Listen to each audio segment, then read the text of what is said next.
Oh, yes.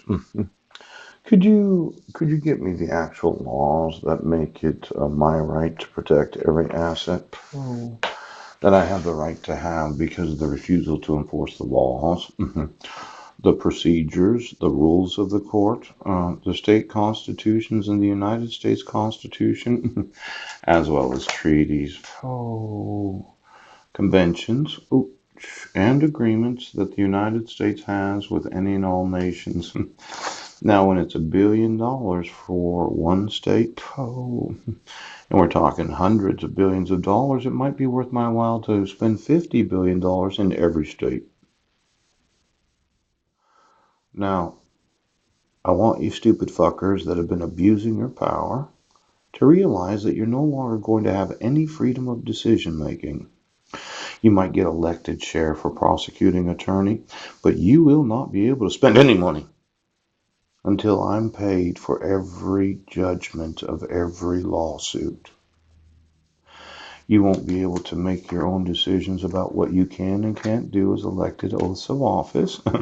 And every time you do anything that's illegal, I'm going to sue you at the very moment that any of the employees that I have any knowledge of your crime.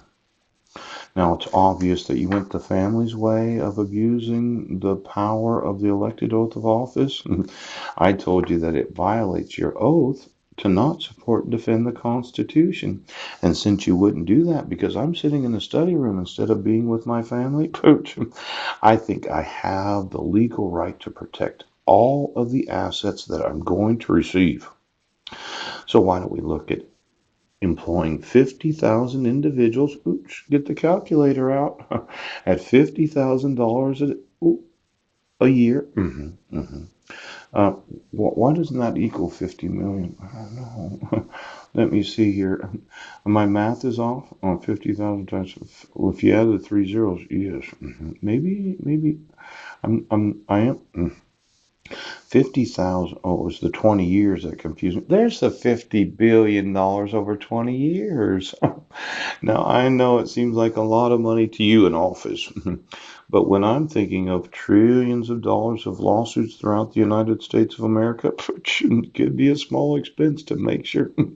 Now, let's say you, as the employee, justified your employment because you saved me $50,000 a year because of the frivolous spending of those in office that thought that we just have to do it this way.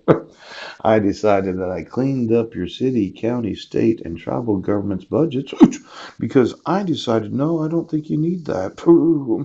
Now, you could have to go through me for the next 20 years. And when I'm thinking about spending $50 billion, is there any way that my 50,000 employees in, might recoup that amount in the expense of having them as employees? Now, let's say you're Northern Ireland. Here's a government that I actually contacted their army about the United States. Yes.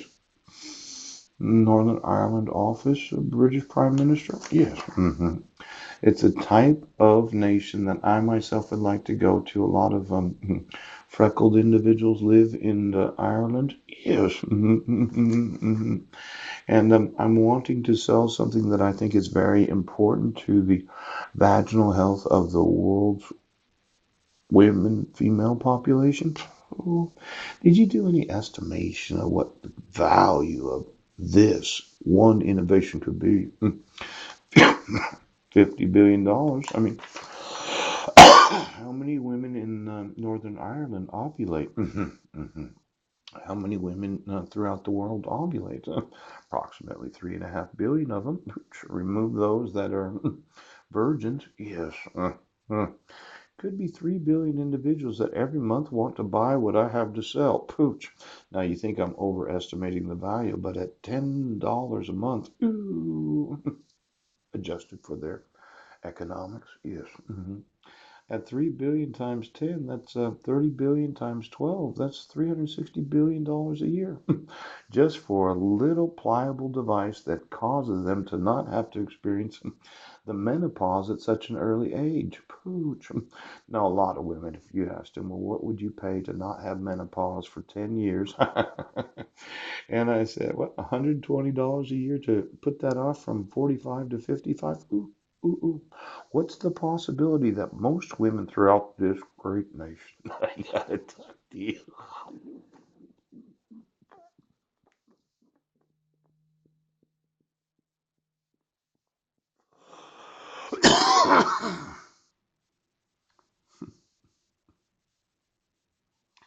Would actually think, yes, it's worth it to put menopause off for 10 years.